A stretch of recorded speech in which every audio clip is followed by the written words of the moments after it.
Good evening, ladies and gentlemen, and welcome to the Stephanie Stevens Show. Today on my show, I'm really excited because it's Pride Month all around the world, and everybody is in full celebration. So here we are in downtown Toronto, and today I invited Miss Jessica Montgomery on, all the way from Indiana, and we're gonna have a great show today because Mhm. we're talking all about pride, um, Yes. the past, the present, and where do we go from here? Mm. Now, I just want to say, and we also have Mr. Chadwick Chung. He'll be chiming in the middle to ask Miss Jessica a few questions of his own from London, Ontario.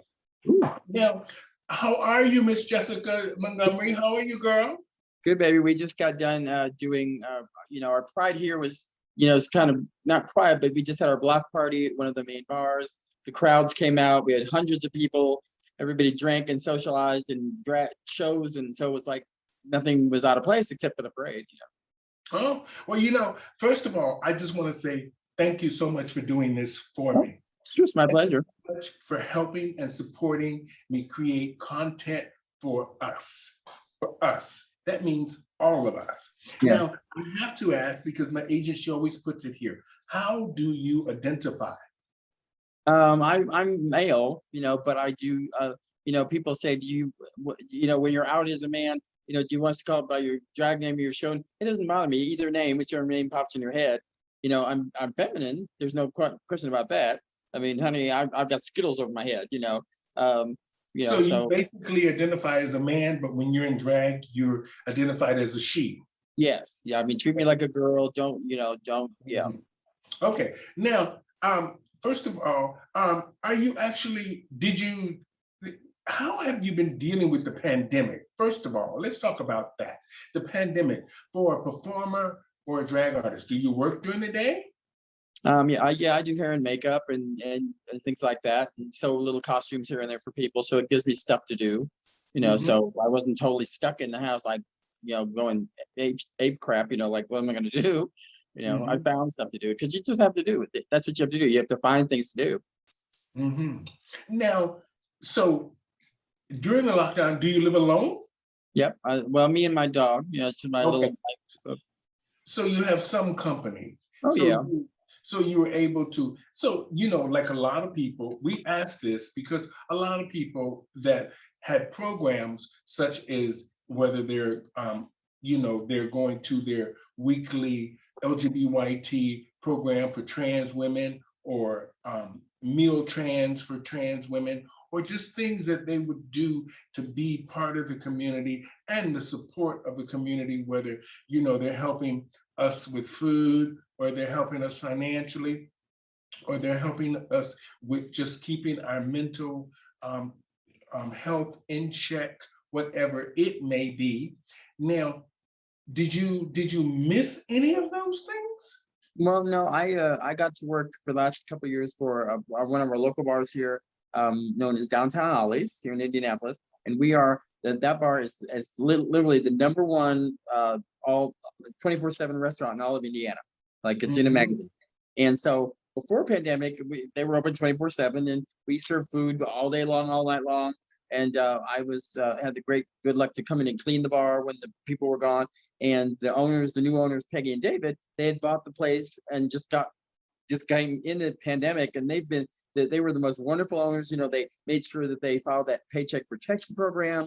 They took the time to give us all the food out of the refrigerators for all the employees. I mean, they rescheduled and shifted people's around schedules, and made it work all the way till now. So Well, it's good that the community, in a sense, the LGBT two-spirit pronoun community, I try to say that is all the way through, because there's a few times that I've said it and people got on me where I just stopped short of finishing it off. yeah, So that's I what don't about it want is. we don't want to be arguing. We want to try to make sure that we include everyone. Yeah, that's So that word that people don't use is inclusive. They don't. They just they sort of leave people up, hanging there. yeah. So I'm glad that a lot of the programs, because a lot of the programs in our community, a lot of the outreach people still reached out to help a lot of the girls and some of the seniors in the community. and a lot of people that just needed the support of whether it was food, financial, like I said, of some assistance of some kind. And it's good that the people in your area actually thought about you guys there. Yeah, And but we a lot of the girls here did a thing. I don't know if you do them there, but when the pandemic hit and you couldn't perform anywhere, a lot of the girls here were doing living room drag shows, in their basements and their Mhm. attics, and raising money and sending it to the HIV organizations and to people that needed it. And so, That's a good thing that we actually, even me living alone, and I'm lucky that I got lots of virtual work after pounding the pavement. I got lots of it, so a lot of people responded to me pounding the pavement, which and it benefited me mentally and it benefited me financially, which I'm blessed. mhm. And I was glad to see a lot of the girls hitting the pavement. I know Facebook didn't like the fact that a lot of girls were on there using the artist's music and and all this stuff. They let a few slide through. They let them slide through for a little bit so they can make a little money. So they can make a little Right. money.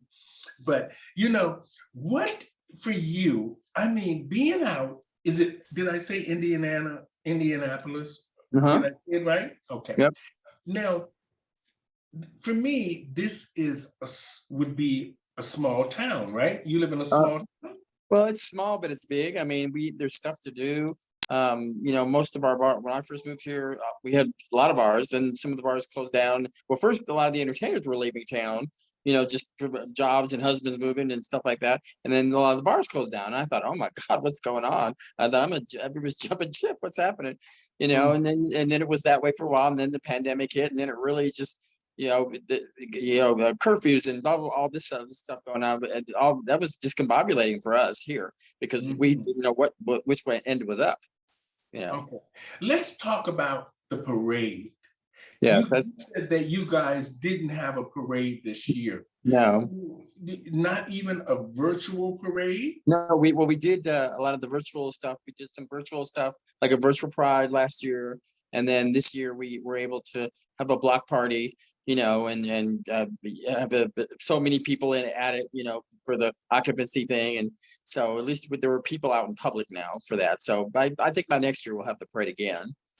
Okay, now, in Toronto, we had a huge controversy about the police being in the past parades. No, Now, I don't think. Why is that? I mean, that's what would be your stance on that? For me, I mean, not that you have to follow my opinion.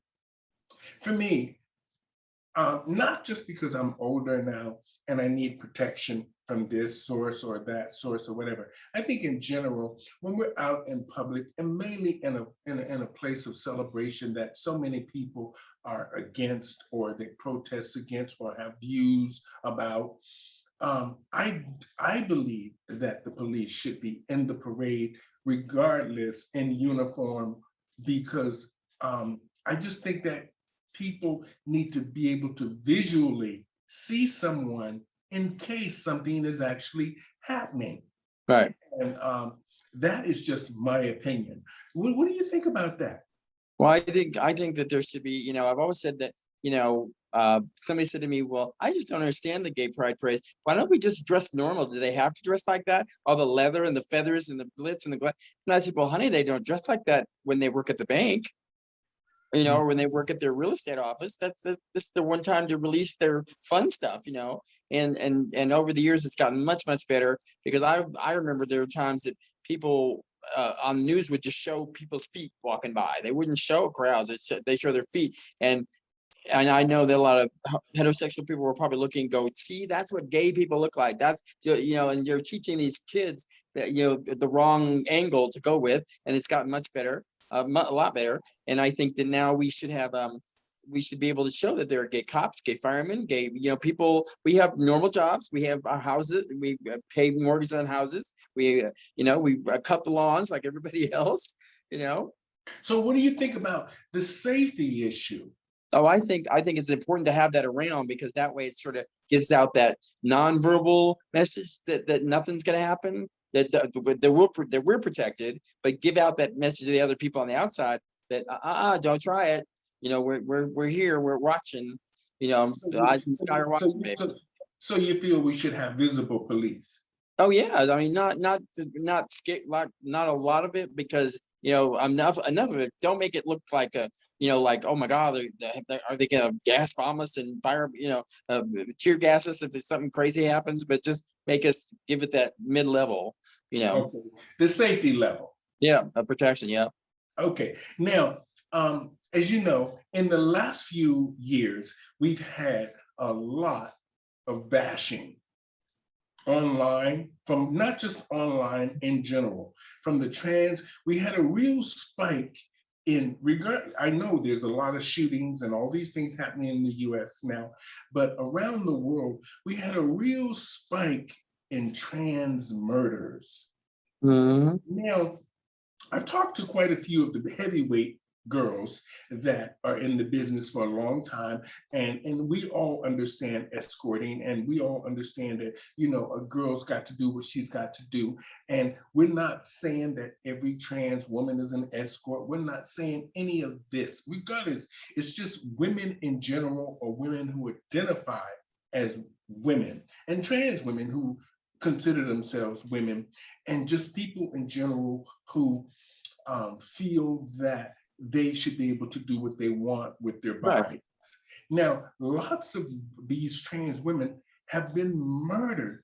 That's Nobody, we see some advocacy towards this. What do you think needs to be done to make the queens and the women, real women as well, just to make the business of escorting safer? I see in New York that they passed a law now in New Mhm. York City to where they, trying to help the trans women who escort, or like they say in some cities, prostitution, which I think they've been locking up these women for too long Yeah. about, trying to control them and what they do with their bodies. And it's a good step that the judge in New York City made some effort, or the governor made some effort to decriminalize this. In a sense, I think will make it safer for the girls, whether they're real women or trans women, or women or trans women who identify as women. Yeah, Now, what? I think that a lot of these girls, number one, they should always, first and foremost, always be careful what you're doing, where you're going, how you're doing it, and it's okay. When I was in Tennessee for a while, a lot of those girls, there were a couple of girls that were killed, leave with dates, and they wouldn't tell them. You should always tell somebody who you're with.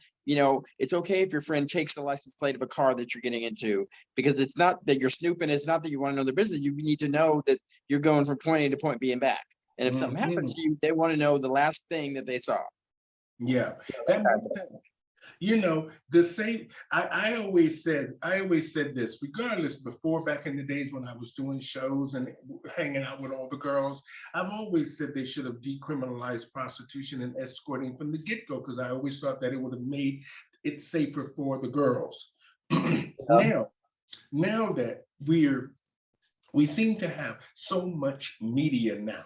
Now, with us being in the mainstream, and not just with Pose, with Billy Porter, Yeah, that's a putting really good. himself putting himself right on the line, and yet still trying to balance out his own identity as the pronoun, or what he wants to be and what he's doing.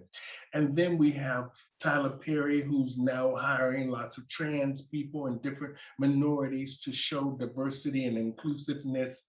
And then, of course, we have RuPaul's Drag Race, that's trying to show the young children, to have fun and dress up and just be themselves. Right. Now, where do you think we should go from here, now that we have the world's attention? Well, I think Pose. I mean, I love Pose. Everybody loves Pose. That was a great representation of how it was. I think it's and how it still is. Kind of. It's not that far in the past, but that was a great start to show the people who've never seen that world what it Mhm, is, what those girls go through.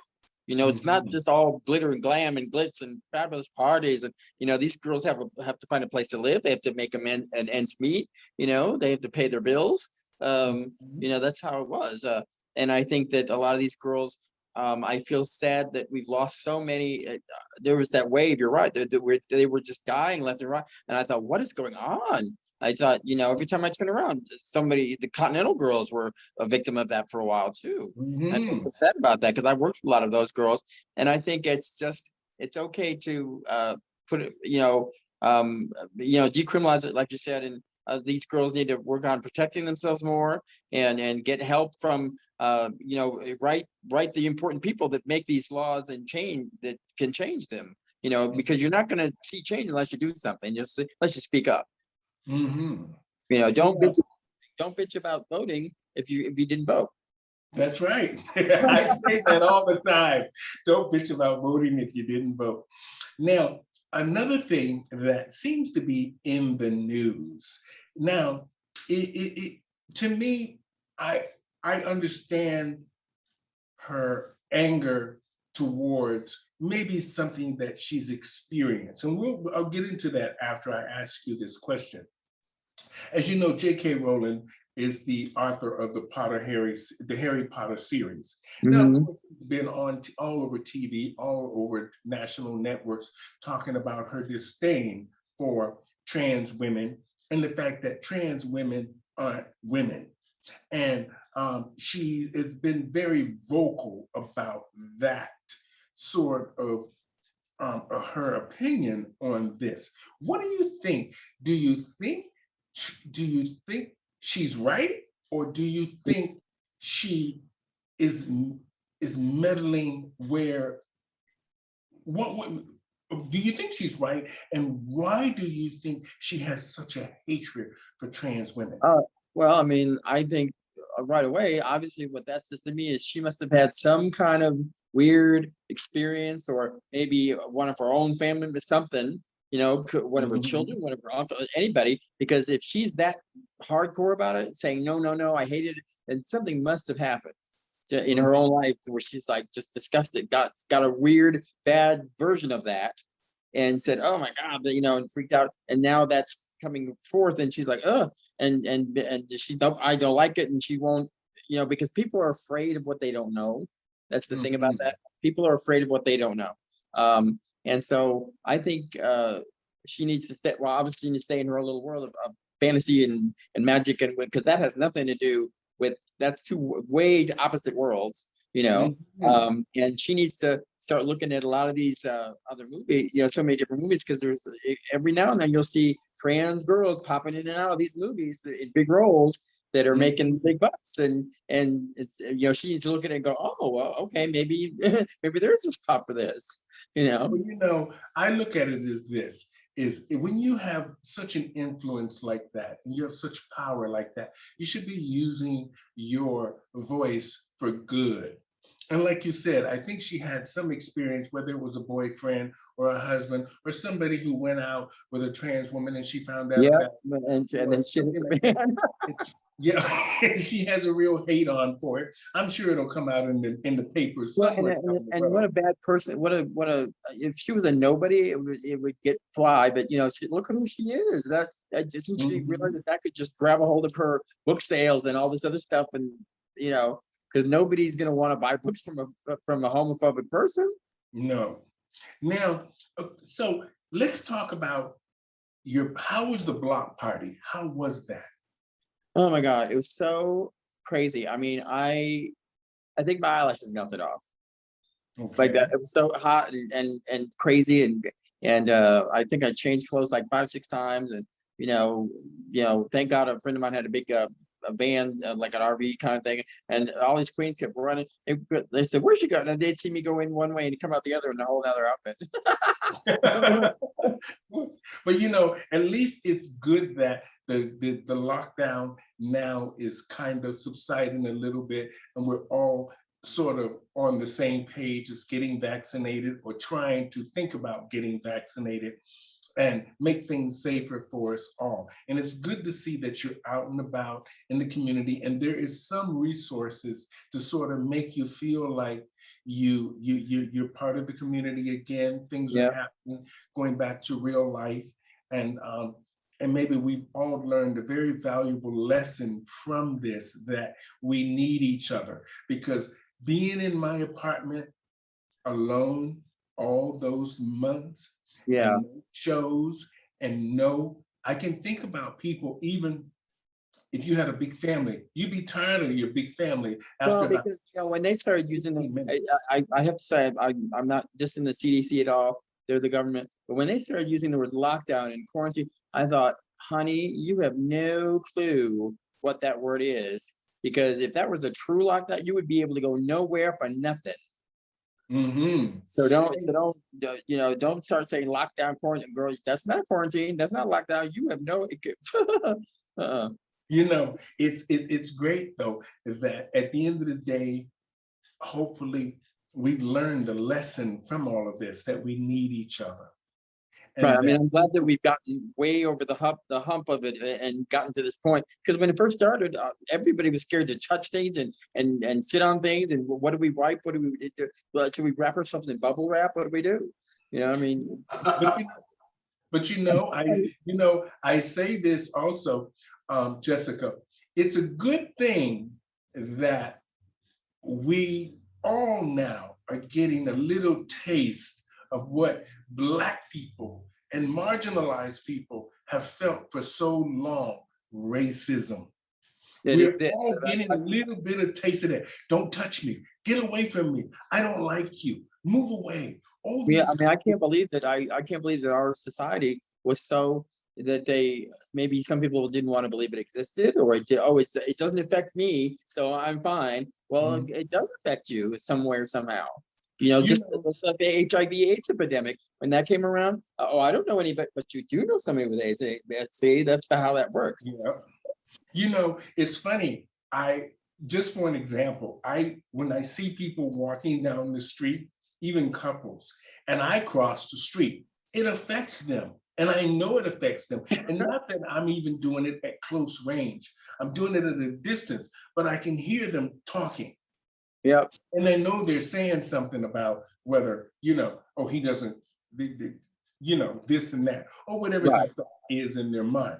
But in general, when you look at it, it's putting us all on the same page in a sense of, you see, you've been treating these people, um, um, it says this meeting no longer has a time limit.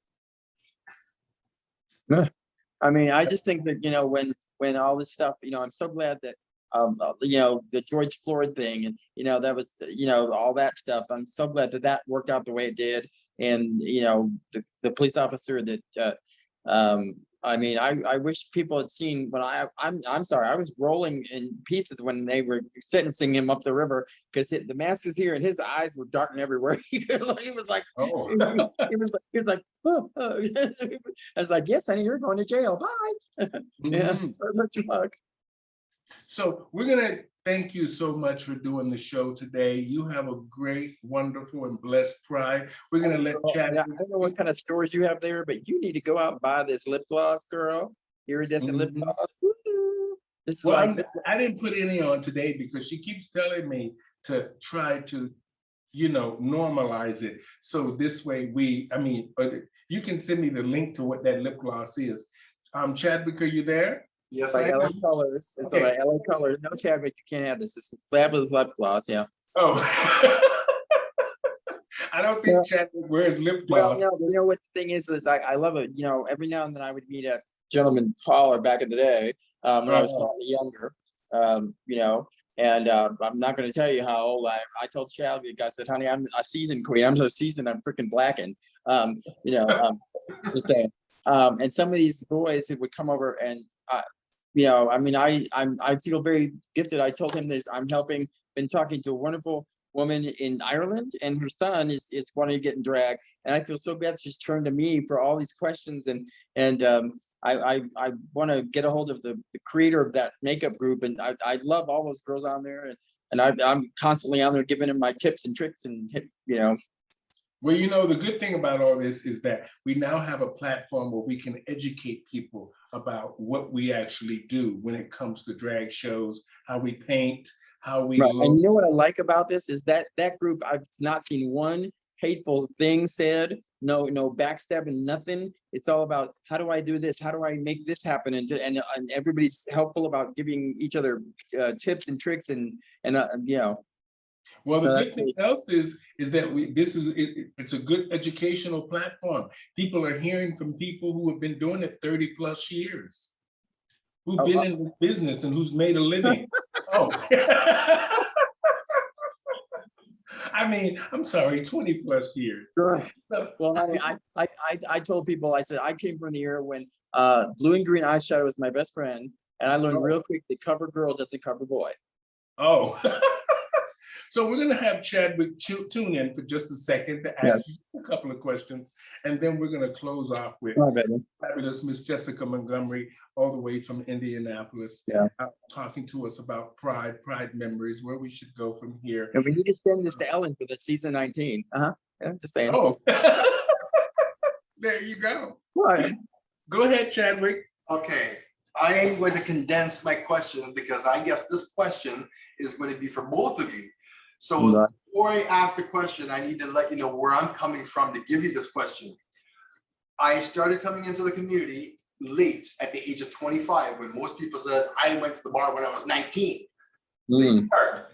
I started performing when I was close to my 30s, and of course, drag was thrown at me by the homophobes. Oh, that's what you want to be. You're one of those girls. And at the beginning, I resented drag queens for giving me that image that I never created. And I said, one of these days, I bet you I'm going to be friends with one of them. I'm friends with a ton of them. And I realized what was going on.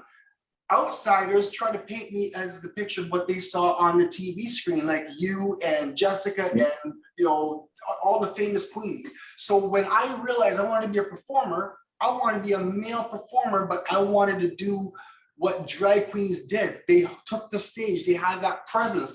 Give me a presence of my own so that I can do something with it. I don't want to wear a wig and a dress. I know how to be me, but I wanted that advice for business people in drag. So now, with that said, next week is going to be my last birthday in the 40s. Next year is a brand new decade for me. Now, my question about that is, what kind of advice would an experienced drag queen like yourselves give advice to someone like me or younger than me who's just starting? What advice would you give to someone like me that's trending in the community and haven't fallen off the bandwagon? Because I could have sworn the day I turned 30, I'm done, I'm too old. I said, oh, damn, I'm almost 40. Okay, 40, that's a cutoff. I turned 40, now I'm turning 50. Okay, So now, are you talking about doing drag, or like what do you? What I'm looking at reinventing myself as, like, right now I'm Mr. Karaoke guy, but people look at it as a show. I used to be a break dancer way back in the day, in the early 80s. Then I went to be a Michael Jackson impersonator. And then all of a sudden, when the gay community came along, I became an entertainer of my own. So I was using my actual name as an image.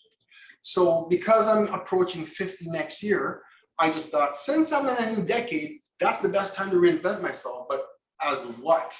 Everybody sees me as that raunchy Jamaican dancehall boy, but no one's heard me sing love songs. And Right. Well, I mean, if you run karaoke, if that's your business, I think you could try and incorporate something fun within that. Like we're funny, cute little outfits, and zhuzh it up a little bit. Well, I don't host it. I participate in it like everybody else. But when I've been doing it for so many years, some people actually try to pick me out of karaoke and say, wait a minute, you don't belong in karaoke. You belong on a big stage with a presence and making the money. I said, but this is what I do after I'm done work. I'm not doing it as work, but they make it a workable way, make some money. I said, if I start making money at my hobby, I'll probably end up hating it. I want to keep loving what I'm doing. So what can Well, Chadwick, this is what I say, and it's worked for millions of people, and it took me a long time to get my head around it. But I really find that if you want to reinvent yourself, you have to do something that you're passionate about and focus all your attention on that passion, creating it, developing it, working it, doing it, practicing it, and just pushing it And then you have to add a little glitter on top of that to get people's attention. And then if that don't get their attention, you add a little more glitter. That's what we do in drag. Our wigs can't get big enough.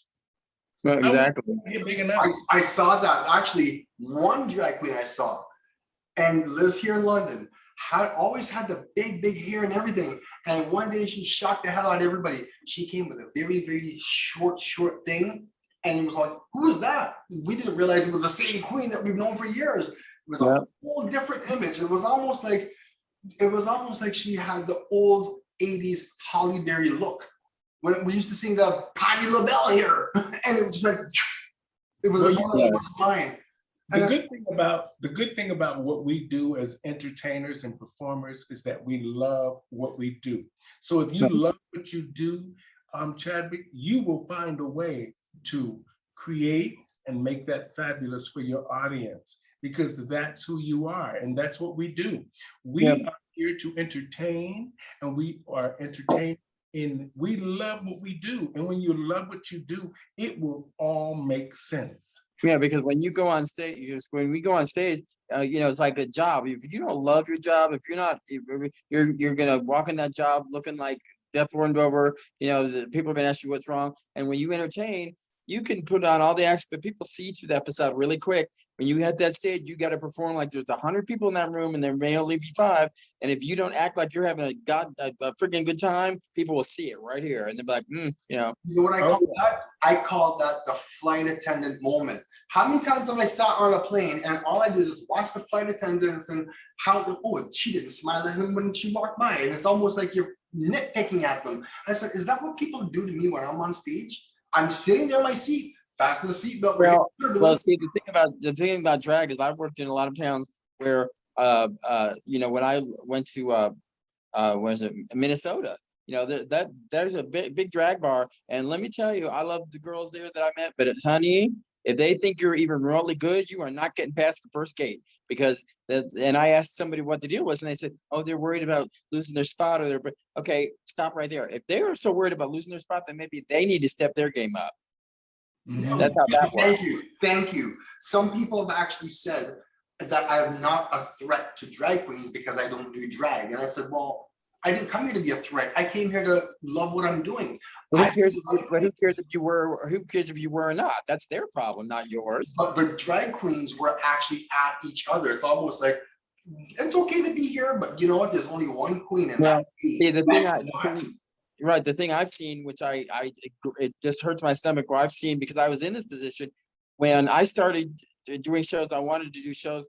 My mother took me to La Cage aux Folles on stage on Broadway. And I said, Mommy, do you remember what you asked me what I wanted to do when I grow up? She said, yep. And I said, that. And she's like, what? And I said, why do you want to do that? And I said, look at them. They're the glitter and the glitz and the applause. And I said, I want to be on that stage. And she said, oh, all right, that's what you want to do. I guess being a doctor is out,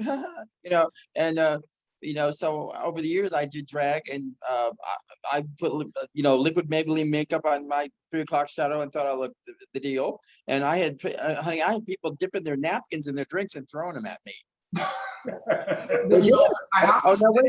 Wait for it. Then they got creative. Then they took whole bowls of popcorn. Whole bowls of popcorn. No, wait. And then the final kicker was, and I think I told you this, Stephanie, was they would throw change at me on the stage, and that's the worst hateful thing they could do. And I thought, they wanted me to check my tail between my legs and run. And every Thursday at the Gong Show in Cleveland, they would gong me before I'd get on the stage. That's how much So I said, I'm gonna teach these bitches a lesson. So the next Thursday, I came, and they said, oh, here she comes. And they said, okay. And I heard that change tinging on the stage. I turned around, and what they didn't see was I pulled change rollers out of my bra and started rolling the change on the stage during lip syncing. And they're like, girl, she's rolling that change. And the owner of the bar said, of course she is. She's Jewish. Well, that's the way to do it. You guys have been amazing today, and the conversation has been fun. And Chadwick, what are your plans for Pride? I have lots of virtual shows coming up, and lots of things I'll share with you guys to show you. And a little bit, I'm in action in some of them. Before, usually I'm just sitting down or I'm talking. But now I'm moving around a bit, so things are going to be good.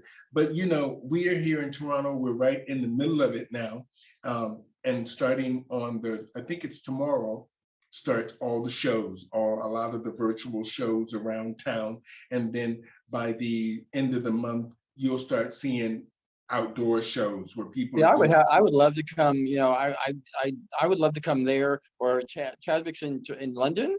Come to London. I'm an hour and a half away from See, Scotland. I hate you guys because I'm sure that's part of my fantasy bucket list. Like here, I had the good luck to go to Seattle, Washington. My friend Mhm. #Molly, that's her drag name.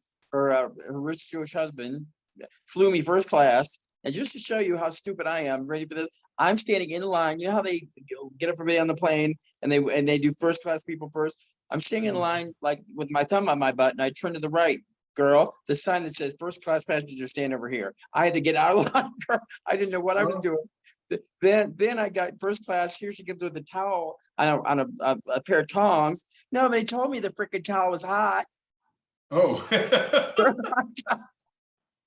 I'm like Girl. stupid Jewish girl, you know. So I mean, I would love to come there and perform, because I mean, I don't know what those girls would think of me, you know, because I'm sure the London Queens are probably stunning, you know. We're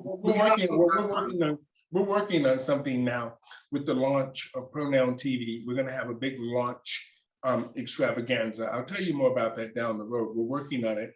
And because I didn't want to come back, because Seattle was wonderful. The bars were wonderful. The Queens were. I didn't want to come back here to India. I was like, and we're gonna invite some of the guests down to perform and carry on and all of this.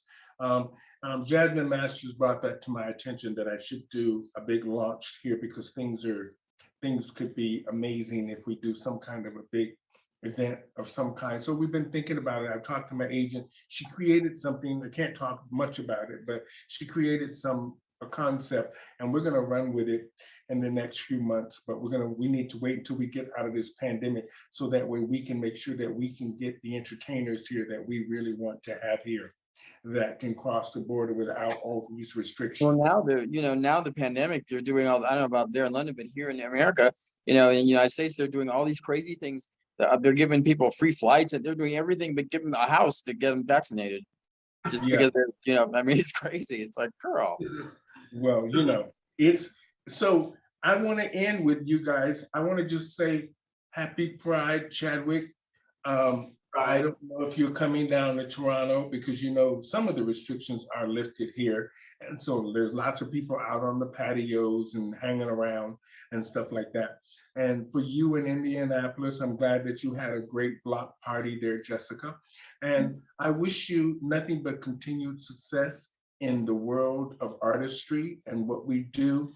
Keep that passion, keep that drive. Don't forget about your community at the end of the day. And remember, always do something. Just do something. My dream is I'm going to open my own drag store. You know, that's my dream. I want to do a drag store for the new girls or whatever. And I already created a concept name, which will remain nameless. I'm not going to give it away, but it's funny as shit though when I came up with it. And I figured when I get old and crinkly. And by the way, Chadwick, how old did Chadwick say he was? I'll be 49 next week. 21. Yeah. Okay. Now, you're not supposed to guess a lady's age, but you know, peering through the makeup, how old do you guess I am? I have no idea, because a lot of people look at me and they say, you must be almost 40. I'm like, you're close. Just change the 4 to a 5. Well, when I take off the 2 layers of spackle, and then the black tar number 4 around the eyes, and then take down the 1 layer of masking, you know, like on last Star Cruiser, they takes up the base with the rag. I'm 54. Oh, okay. You're Yeah. not that much older than me. Well, it's all the bandages I pull the skin back to California, you know. Actually, for me, age for me is not a look; it's a feeling. Well, I mean, I was glad enough that at 50 something, I was able to win a title in 2017. In 2017, I won this title, and it was the first pageant that a friend of mine put together, and said I should come do it, bugged the hell out of me to come do it, and I did it. And I only had 1 contestant against me, whatever. And I must say, I've never seen, the theme was pride, but that was the costume. And I must say, I've never seen a pride costume done with colored loofah sponges. Don't ask me where she got them. Well, you guys, thank you so much for being on the show today. Yes, baby, I love you. You guys have a wonderful and safe Pride. Take care of yourself. Jessica, as always, you look beautiful. Thank you, baby. you again tuning in from Indianapolis. Thank you, Chadwick Chung, tuning in from London, Ontario. And here I am, Stephanie Stevens, tuning in from Toronto. During Pride Month, we want to just say thank you guys so much out there. And be safe out there. Thank you guys so much for reaching out to Jessica. If she's looking for bookings, So add her on Facebook, YouTube. I'll work at a diner for God's sakes. I don't care. And Chadwick, of course, is the computer expert. So if you need stuff done, you can reach out to him. He'll help you out, make sure that your computers are up and running fabulous. So if you ever find yourself in the middle of a crisis with your computer, reach out to Chadwick Chung. Until then, my friends, from Pronoun TV and the Stephanie Stevens Show, thank you guys so much. Y'all have a blessed week. Bye, baby. Bye-bye. Thank you. Thank you to our audience out there. Have a great Pride, everybody.